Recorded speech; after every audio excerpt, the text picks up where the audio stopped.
Transformers Rise of the Beasts ini adalah salah satu film Transformers terbaik versi live action dan menjadi series ke-7 dari film Transformers itu sendiri.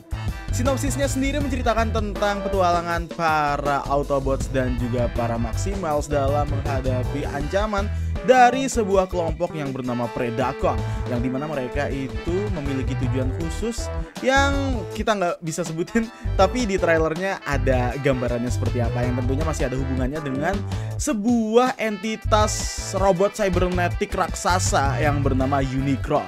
Meskipun Unicron sendiri pernah muncul dan menjadi cameo yang sepertinya akan menjadi setup musuh selanjutnya yang harus dihadapi oleh para Autobots di dalam film Transformers The Last Knight, tapi Unicron yang ada di sana sepertinya berbeda ya dengan Unicron yang ada di universe yang baru ini.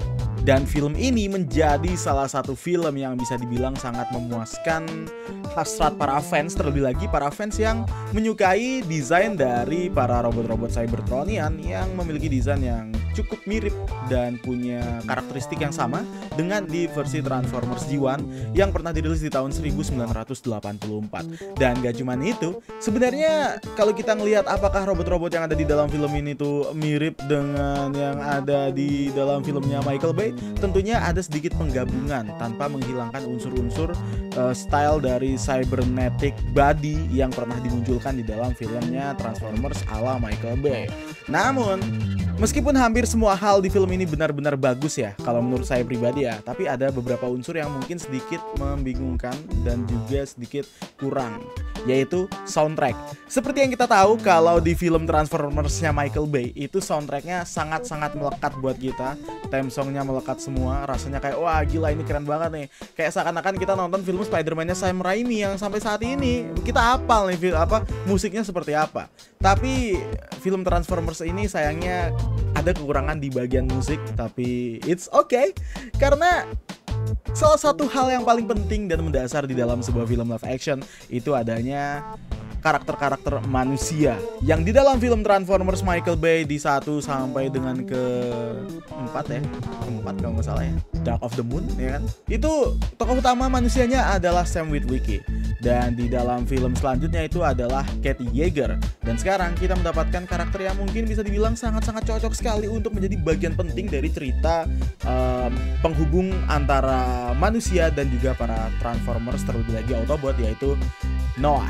Yang dimana kalau kita ngelihat beberapa karakter-karakter manusia sebelum-sebelumnya itu mungkin sedikit kurang berguna ya, kecuali menjadi plot cerita tambahan gitu, kayak seakan-akan kayak judulnya Transformers ya kan, ceritanya peperangan antara Decepticon dan juga Autobots, tapi menaruh karakter manusia di situ sebagai hiasan untuk ceritanya gitu kan, jadi agar cerita filmnya itu nggak full dengan pertempuran ledakan di mana-mana. Tetapi karakter Noah di dalam film Transformers Rise of the Beasts benar-benar sangat berguna sekali untuk plot cerita pada cerita utama dalam sebuah film mecha robot-robotan. Manusia di sini benar-benar akhirnya menggunakan senjata Cybertronian dalam tubuhnya. Dengan shoot tersebut akhirnya Noah ikut bertarung. Sebenarnya ini ada di trailer ya gitu. Kalau ngomongin tentang berapa rate saya untuk film Transformers ini, karena saya suka Transformers ya, jadi saya sih kasih 8/10, udah cukup sekali. Let them come. Halo semuanya, ketemu lagi sama gue Putra, dan hari ini kita bakal ngomongin soal Transformers Rise of the Beasts. Oke, jadi review singkat dari gue tentang Transformers Rise of the Beasts. Ini adalah satu sequel Transformers yang menarik dan punya action sequence yang cukup bikin tegang di ending battle. Sumpah itu emang momen-momen yang wow banget, dan memang puncaknya benar-benar diselesaikan dengan Ciamix sama Steve Caple Jr. Dan juga bisa gue bilang ini ada satu lagi hubungan di luar dari Bumblebee, Optimus Prime terhadap manusia, tapi berfokus sama karakter Mirage yang diisi suaranya sama Pete Davidson dengan Anthony Ramos yang berperan sebagai Noah Diaz. Oke. Dan untuk hubungan antar manusia ini gue suka nih, ya kan, kalau di Transformers versinya Bay, ya kan, itu mempertemukan Autobots kayak Optimus Prime, dan juga yang terbaru ada Hailee Steinfeld dengan Bumblebee-nya. Nah, sekarang mereka mencoba untuk mengeksplorasi hubungan antara Mirage dan juga Noah gitu. Dan ini mau bener-bener masih fresh banget. Gue yakin di awal nanti kalian akan merasakan momen yang membosankan memang. Tapi rapat ceritanya itu ada di pertengahan dan juga ke klimaks cerita itu super duper wah banget sih. Dan ada kejutan. Gue cuma kasih tahu akan ada kejutan di ending film. Cuma itu aja ya. Untuk yang udah tahu ya, yang udah tahu jangan penuhi kolom komentar dengan spoiler kalian please. Karena gue takut nanti setelah video ini diupload teman-teman kalian belum ada yang nonton sama sekali. Jadi bermain adil ya teman-teman ya. Buat kamu yang tahu di ending itu ada apa dan apa yang akan terjadi dengan Transformers, shut your mouth. Let them come. Transformer Rise of the Beast akhirnya tayang juga nih di bioskop. Penantian untuk fans-fans Transformer akhirnya terbayarkan pada bulan Juni ini. Dan satu hal yang menarik pada film ini adalah menghadirkan dari faksi-faksi terbaru selain Autobot dan Decepticon, yaitu Terrorcon dan juga Maximals. Dan juga kemunculan dari big bad villain yaitu Unicorn. Untuk film ini sendiri gue kemarin udah nonton hari pertama.